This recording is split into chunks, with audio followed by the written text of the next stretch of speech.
Hockey, hey girl. So we down and around to this conversation or whatever. Commentary and Paulo tricks, formerly known as politics, because baby, it's a lot of tricking going on out here. Listen, we had to touch on this today real quick. I ain't gonna make this long, but I'm gonna give y'all a good bit of information. Remember, I'm gonna start, you to finish. I'm gonna give you enough to where if you don't agree, you can go research for yourself and not be willfully stupid. The world we live in is crumbling. We are in Gilead, okay?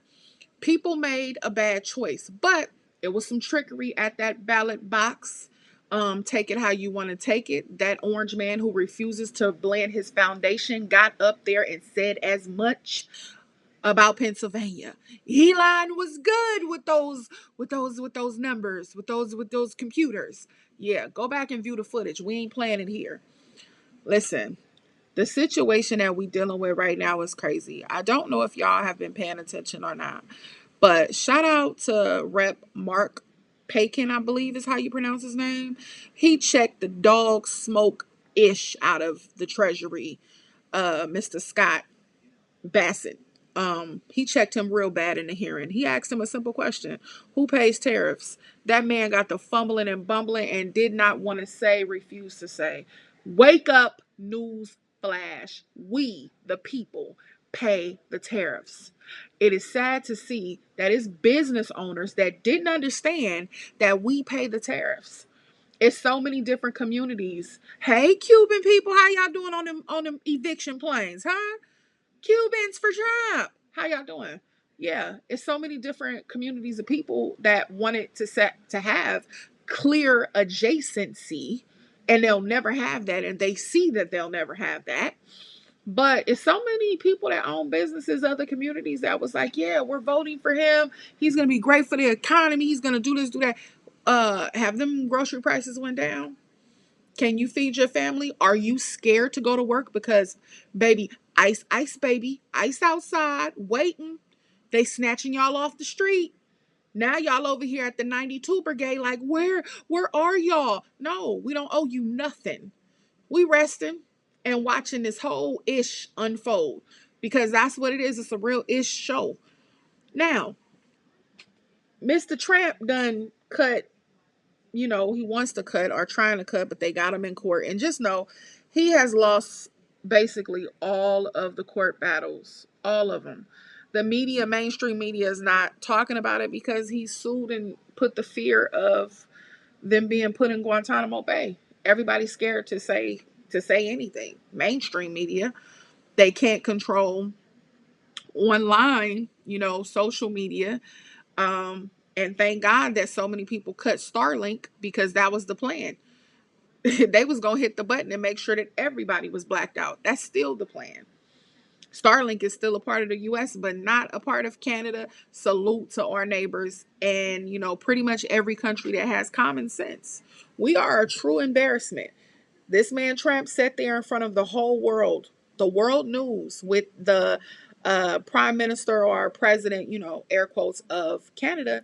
He told this man, we don't do much business with Canada. I mean, my God, okay.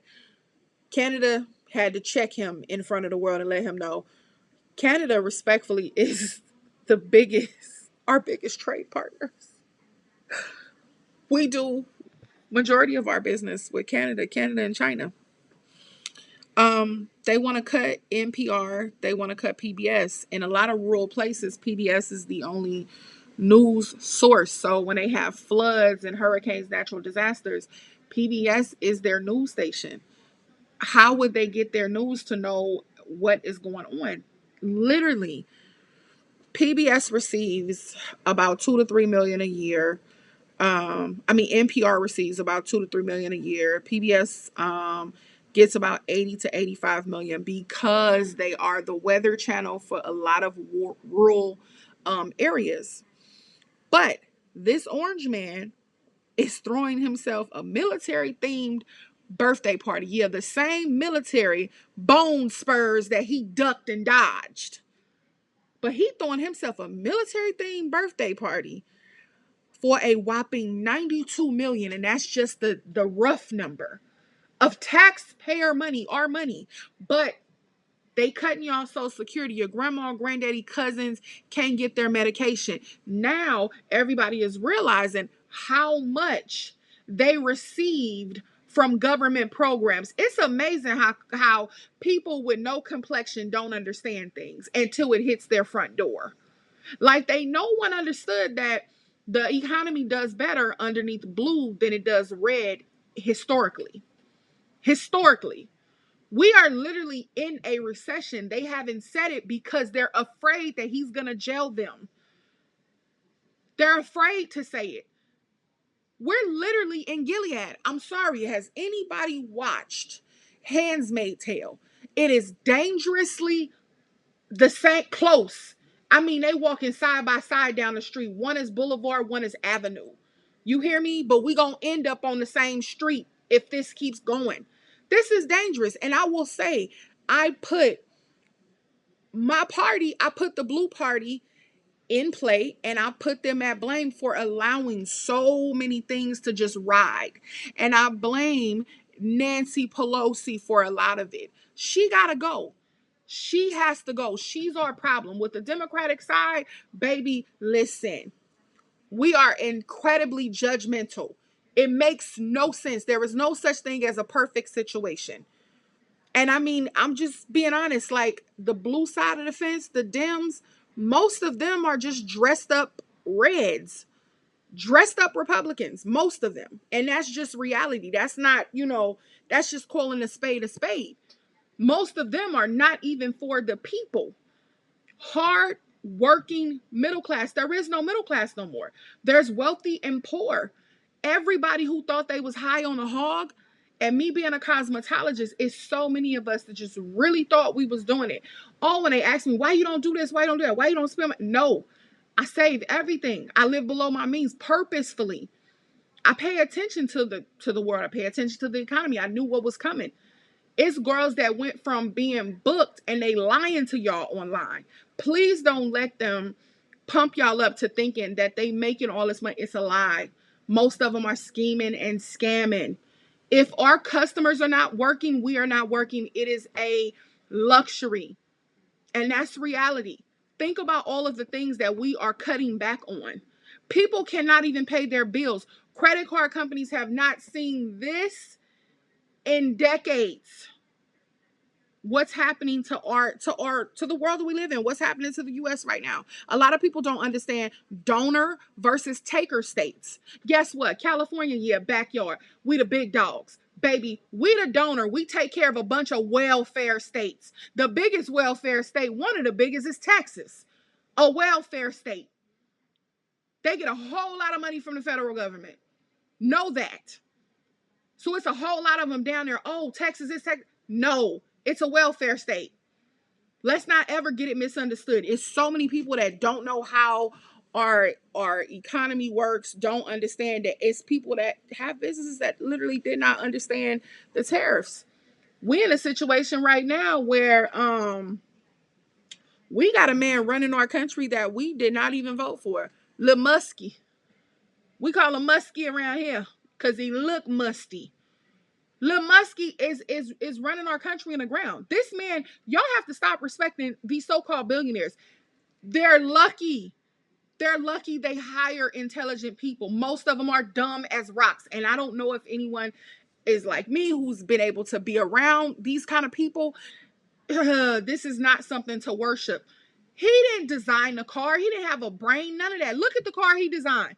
The truck, that Cybertruck, that piece of trash. The company Tesla, he won it in a lawsuit. News flash, wake up. We didn't vote for him, and he's destroying our country, and we sitting around letting this happen.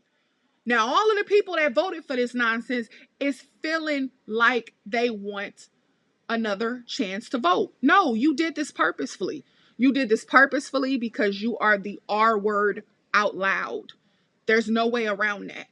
There's no way around that. You wanted other people to suffer. You thought it wasn't going to hit you. Guess what? Welfare don't look like brown people, baby. It just don't. It never did. The welfare queen was not a black woman. It was a white woman. Newsflash. Go look it up. Enough of the nonsense. Like at some point, we got to wake up before we end up wearing red coats and white little prairie people hats. Literally, women will not own anything. There was a time we couldn't have credit cards in our own name, and that was in the 80s. For every state, that the last state to go, it was like, I think like 89 or something like that. This is not an old thing. This is something that these men, clear men, have sat in a room and planned this out for decades and decades and decades. And you have women with no complexion, no melanin, going along with this because they're male centered. They're raised to be male centered. And look where this is getting you. All of you have lost your jobs. All them federal jobs gone. Think about y'all losing y'all houses right now. Think about it. You did this to yourself. And I'm sorry, we need a new party. We need a new regime. The fear that they have of Jasmine Crockett is the same fear that they had of Maxine Waters. The same fear. And remember, she survived the feds when they was dropping, you know what, in our neighborhood of, Watts, California. So they fear her for the same exact reason, because she is for the people and she is going to hold them accountable. Our party, the Blue Party, got to get it together. It's people that got to go. Nancy got to go. Chuck Schumer got to go. They didn't even want Kamala, to be real. They did not even want Kamala in there. This is a mess that we are in. This is not something that we asked for as a working class people, but these tariffs are getting worse. You are going to see so much more homelessness. There are people that are moving into storage facilities right now. Wake up. I'm going to make this quick. I hope y'all learned a little something. This was my spiel. See you on the next one.